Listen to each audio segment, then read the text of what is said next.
തൃശൂർ നഗരത്തെ നടുക്കി ഉഗ്രശബ്ദത്തോടെ പൊട്ടിത്തെറി. പിന്നാലെ വലിയ തീഗോളങ്ങളും കറുത്ത പുകയും.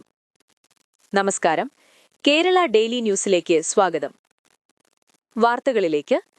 വി.ഡി. സതീശന്റെ പുനർജനി പദ്ധതിക്കെതിരെ CBI അന്വേഷണത്തിന് ശുപാർശ വന്നു. മണപ്പാട് ഫൗണ്ടേഷനെതിരെയും അന്വേഷണം വരും. തെളിവ് നശിപ്പിക്കാൻ ശ്രമിച്ച ആന്റണി രാജുവിനെ കുടുക്കിയത് പഴയ തെളിവുകൾ തന്നെ.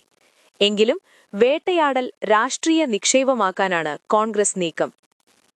KSRTC ഇലക്ട്രിക് ബസ് അറ്റകുറ്റപ്പണി വീണ്ടും KSRTCക്ക് തന്നെ. എറണാകുളം സ്റ്റാൻഡ് നിർമ്മാണ എസ്റ്റിമേറ്റ് തുക കുറയ്ക്കാൻ നിർദ്ദേശം നൽകി. കോന്നി പ്ലാച്ചേരി പാതയുടെ പരിപാലനം പൊല്ലാപ്പിലായി. ലാക്കാട് എസ്റ്റേറ്റിലെ റേഷൻ കട തകർത്ത് അരിയും ഗോതമ്പും അകത്താക്കി പടയപ്പ.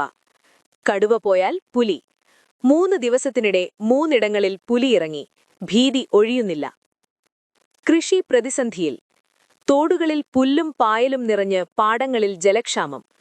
തണ്ണീർമുക്കം ഷട്ടർ അടച്ചതോടെ കുട്ടനാട്ടിൽ പോളശല്യം രൂക്ഷം. പള്ളം, പാക്കിൽ മേഖലകളിൽ 3 മാസമായി വെള്ളം മുട്ടി. നെല്ലിന്റെ താങ്ങുവില ഇനത്തിൽ 1617 കോടിയാണ് കേന്ദ്രം തരാനുള്ളത്.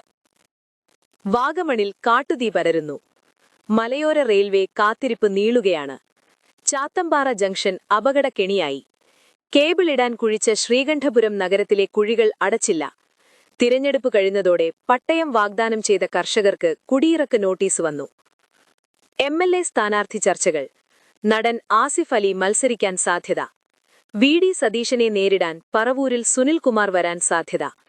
പോടാ പുല്ലേ എന്നു പറഞ്ഞിറങ്ങിയോടാൻ പറ്റില്ലല്ലോ എന്ന് mayor R. Sreelekha. Kerala budget ജനുവരി 29-ന്.